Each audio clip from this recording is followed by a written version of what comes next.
ఒక యువకుడు తన బర్త్డే వేడుకలు జరుపుకుంటున్నాడు. తన ఫ్రెండ్స్ అందరూ తనకు విషెస్ చెప్తుంటే అక్కడ ఒక సంతోషంగా కోలాహలంగా ఉంది.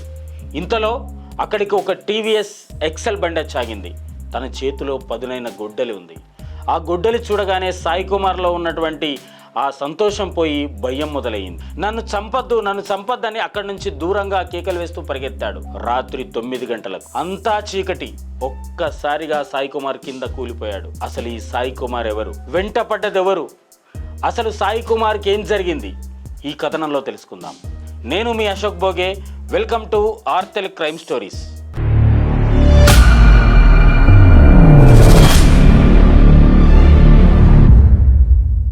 తెలంగాణలోని పెద్దపల్లి జిల్లా ఎలిగేడు మండలం ముప్పిరితోట గ్రామంలో ఊరెల్లి సాయి కుమార్ అనే 20 ఏళ్ల యువకుడు ఉన్నాడు. ఇతను 9వ తరగతిలోనే చదువు మానేశాడు. అయితే ఈ సాయి కుమార్ అదే గ్రామానికి చెందిన యువతిని ప్రేమిస్తున్నాడు. ఆ యువతి కూడా సాయి కుమార్ ను ప్రేమిస్తుంది. గత 2 ఏళ్లుగా వీళ్ళ ప్రేమ వ్యవహారం సాగుతుంది. అయితే యువతి తండ్రి ముత్యం సదయ్యకు ఈ విషయం తెలిసింది. ఆ యువకుడు వేరే కులానికి చెందినవాడు.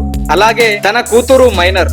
ఒకసారి ముత్యం సదయ్య సాయి కుమార్ ను కలిసి గ్రామంలో మంచి పరువు మర్యాదలతో బతుకుతున్నాం, మా పరువు తీయొద్దంటూ హెచ్చరించాడు. అలాగే తన కూతురికి కూడా బుద్ధి చెప్పుకున్నాడు. అయినా కూడా ఈ విషయం అందరికీ తెలియడంతో ఒకసారి ఆ గ్రామంలో పెద్ద మనుషుల ముందు పంచాయతీ కూడా పెట్టాడు. అక్కడ పెద్ద మనుషులందరూ ఆ యువతి జోలికి వెళ్ళొద్దని సాయి కుమార్ కు చెప్పారు. సాయి కుమార్ కూడా సరేనని చెప్పాడు. కానీ ఆలోచన రాహిత్యంతో, ఉడుకు రక్తంతో ఎవరి మాట వినకుండా రహస్యంగా వాళ్ళు ప్రేమ వ్యవహారం నడిపారు. సమస్య తీరిందిలే అనుకున్న యువతి తండ్రి సదయ్యకు వేరే వ్యక్తుల ద్వారా తన కూతురును ఆ యువకుడు రహస్యంగా కలుసుకుంటున్నాడని తెలుసుకున్నాడు. ఇంత హెచ్చరించిన, పంచాయతీ పెట్టిన నీ కూతురు నీ పరువు తీస్తుందని సదయ్య ముఖంపైనే దూషించారు కొంతమంది వ్యక్తులు. తన కూతురు మైనర్ అని, తనకేం తెలియదని, ఇంత జరగడానికి కారణం ఆ సాయి కుమారేనని తన మనసులో బలంగా పెట్టుకున్నాడు సదయ్య. మాటలతో చెప్పిన, పెద్ద మనుషుల దగ్గరికి పిలిపించి చెప్పిన సాయి కుమార్లో మార్పు రాకపోవడంతో ఇక తనను అడ్డు తొలగించాలనుకున్నాడు. తన బిడ్డను కాపాడుకోవాలన్నా, తన పరువు కాపాడుకోవాలన్నా ఏకైక లక్ష్యం సాయి కుమార్ను అంతం చేయడమేనని బలంగా నిశ్చయించుకున్నాడు. ఒకవైపు సాయి కుమార్ అమ్మాయి నిరంతరం చాటింగ్స్, మీటింగ్స్ జరుగుతూనే ఉన్నాయి.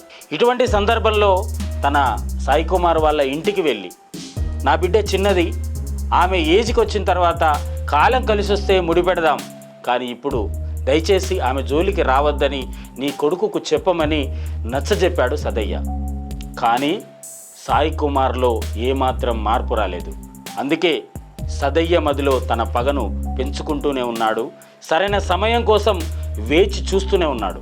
ఈ విషయం సాయి కుమార్ తల్లిదండ్రులకు కూడా తెలుసు. తన కూతురు విషయంలో సదయ్య చాలా కోపంగా ఉన్నాడని, సాయి కుమార్ తో పగ పెంచుకున్నాడని, ఎప్పుడైనా అతనిపై దాడి చేసే అవకాశం ఉందని తెలిసినప్పటికీ సాయి కుమార్ ని వాళ్ళ తల్లిదండ్రులు అదుపులో పెట్టుకోలేకపోయారు. ఇక విషయం ఏంటంటే, సాయి కుమార్ వాళ్ళ అక్క కూడా అనారోగ్యం కారణంగా చనిపోయింది. ఒక్కడే కొడుకు కావడంతో సాయి కుమార్ ను వాళ్ళ తల్లిదండ్రులు చాలా గారాబంగా పెంచారు. ఈ సాయి కుమార్ కూడా వాళ్ళ తల్లిదండ్రుల మాటలు వినకుండా ఊర్లో జులాయిగా తిరుగుతున్నాడని టాక్ కూడా నడుస్తుంది. అయితే సాయి కుమార్ కు తన పుట్టినరోజుకు 2 రోజుల ముందే మృత్యువు తనను వెంటాడింది. తన బాబాయ్ భరత్ కు కిడ్నీలో నొప్పి వస్తుంది, భరించలేకుండా ఉన్నాడని తెలియగానే కారులో వేగంగా కరీంనగర్ లోని ఒక ప్రముఖ ఆసుపత్రికి తీసుకెళ్లాడు. అయితే నొప్పిగా ఉన్న బాబాయిని తొందరగా తీసుకెళ్లాలనే తొందరలో కారును అత్యంత వేగంగా నడిపాడు. దీంతో దుబ్బపల్లి దగ్గర కారు అదుపు తప్పి 2 పల్టీలు కొట్టింది. ఈ ఘటనలో సాయి కుమార్ చిన్న చిన్న దెబ్బలతో సురక్షితంగానే బయటపడ్డాడు. తన బాబాయ్ కూడా ఎలాంటి ప్రాణహాని జరగలేదు.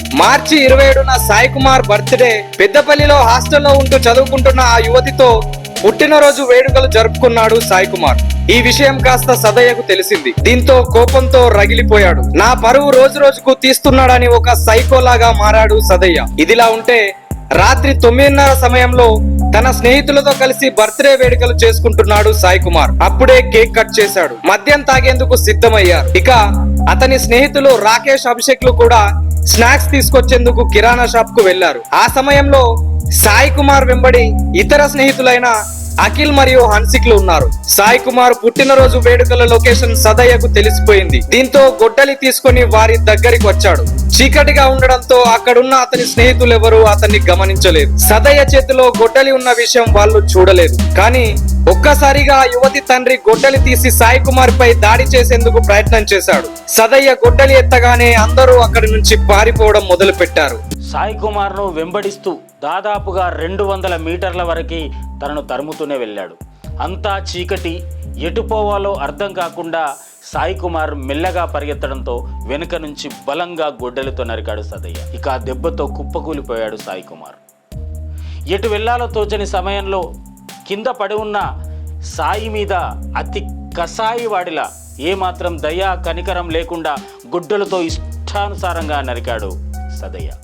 ఇంతలో తన స్నేహితులు పరిగెత్తుకుంటొచ్చి సదయ్య చేతిలో నుంచి గొడ్డలు లాక్కొని బిగ్గరగా కేకలు పెట్టారు. తన స్నేహితుడు రక్తమడుగులో కొట్టుకుంటుంటే బిగ్గరగా కేకలు వేశారు. ఇక ఆ కేకలకు భయపడి సదయ్య అక్కడి నుంచి పారిపోయాడు. ఇక సాయి కుమార్ స్నేహితులు ఒకవైపు భయపడుతూ ఏడుస్తూనే సదయ్య సాయి కుమార్ ను నరికేశాడు, త్వరగా రావాలని సాయి కుమార్ తండ్రి పరశురాములకు ఫోన్ చేశారు. పరశురాములు కంగారుగా వచ్చి ఏడుస్తూ కొడుకును చూసి కుప్పకూలిపోయాడు. అతని ఇతర కుటుంబ సభ్యులు అందరూ కలిసి సాయి కుమార్ ను సుల్తానాబాద్ లోని ఆసుపత్రికి తరలించారు.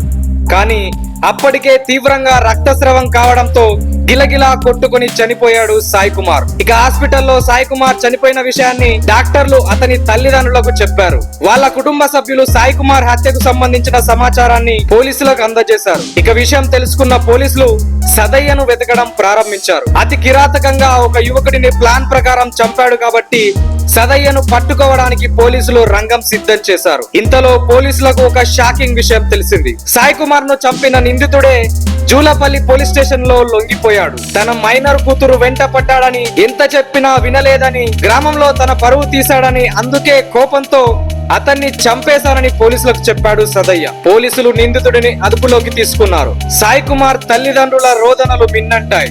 అయితే సాయి కుమార్ తండ్రి పరశురాములు చెప్పిన దాని ప్రకారం ఆ యువతి తన కొడుకు 2 సంవత్సరాలుగా ప్రేమించుకుంటున్న విషయం వాళ్లకు తెలుసని, పంచాయతీ కూడా అయిందని, ఈ విషయంలో ఆ యువతి తండ్రి నా కుమారుణ్ణి చంపాలనుకుంటున్నట్టు పోలీస్ స్టేషన్ లో కంప్లైంట్ కూడా ఇచ్చానని చెప్పాడు. ఇక ఇంకో విషయం ఏంటంటే ఆ యువతి తల్లి హరీష్ అనే మరో వ్యక్తితో వివాహేతర సంబంధం పెట్టుకుందని, ఆ విషయం సాయి కుమార్ కు తెలవడం వల్ల ఈ విషయం ఎక్కడ బయట చెప్పేస్తాడో అని 2 రకాలుగా పగబట్టి అతి కిరాతకంగా నా కొడుకును చంపారంటూ ఓ మీడియా సంస్థ ముందు వాపోయాడు సాయి కుమార్ తండ్రి పరశురాములు.